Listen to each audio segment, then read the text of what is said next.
Hello বন্ধুরা, কেমন আছো সবাই? আমার চ্যানেলে সবাইকে স্বাগত। তো আমি আজ বাড়িতে বানাবো একটা খুব সহজ রেসিপি, যা বাচ্চা থেকে বড় সবাই খুব মজা করে খেতে পারবে। এটা খুব হেলদি এবং টেস্টি হয়, যা স্বাস্থ্যের পক্ষে খুব ভালো হয়। বাড়িতে যদি কিছুই না থেকে থাকে বাচ্চাদের টিফিন দেওয়ার জন্য, তো এইভাবেই রেসিপিটা বানানো যেতে পারে।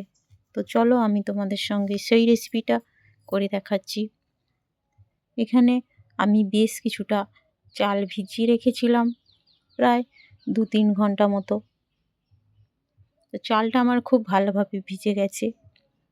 এরপর আমি চালটাকে বেটে নেব। এর জন্য আমি একটি মিক্সিং জার নিয়েছি এবং চালটা আমার খুব সুন্দর করে বাটা হয়ে গেছে। দেখতেই পাচ্ছ, চালটা আমি খুব সুন্দরভাবে বেটে নিয়েছি এবং একটি বোলের মধ্যে ঢেলে নিয়েছি।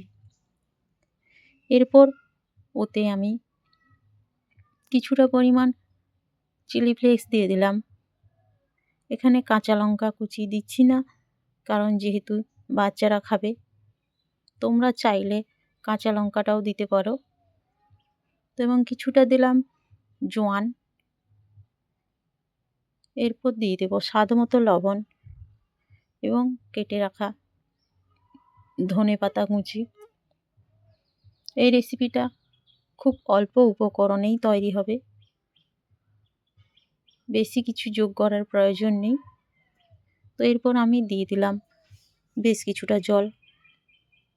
পাতলা ব্যাটার তৈরি করব। তো ব্যাটারটা আমার একটু গাঢ় হয়ে গেছে।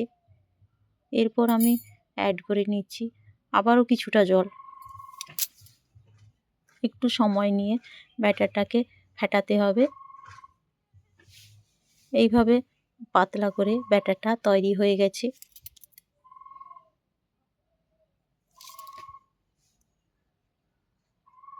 আমি তোমাদের দেখিয়ে দিচ্ছি কিভাবে ব্যাটারটা তৈরি হয়ে গেছে। এরপর আমি গ্যাসের ওভেনে একটি তাওয়া বসিয়ে দিয়েছি গরম হওয়ার জন্য এবং ওতে সামান্য পরিমাণ সরিষার তেল দিয়েছি। তোমরা চাইলে সাদা তেল দিয়ে করতে পারো।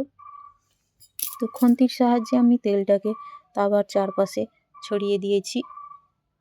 এরপর আমি ওই ব্যাটারটাকে চামচের সাহায্যে 1 চামচ নিয়ে ওই তাওয়ার মধ্যে দিয়ে দিলাম এবং ওই চামচ দিয়েই কিছুটা পরিমাণ ছড়িয়ে দিলাম রুটির সাইজে। তো একটু সময় অপেক্ষা করতে হবে। পিছন দিকটা হয়ে আসলে আবার ওর পরের দিকটা ওপরের দিকে উল্টে দেব।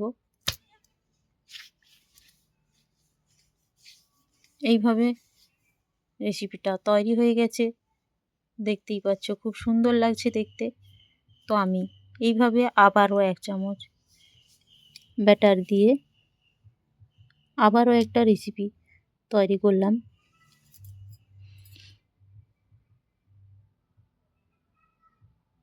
তো বন্ধুরা, তোমরা এই রেসিপিটাই খুব সহজে, খুব কম উপকরণ দিয়েই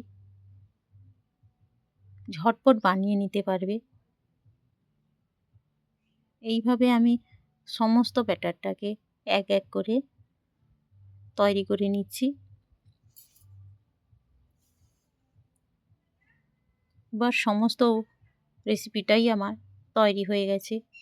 দেখতেই পাচ্ছ যেমন দেখতে সুন্দর লাগছে, তেমন নরম তুলতুলেও হয়েছে।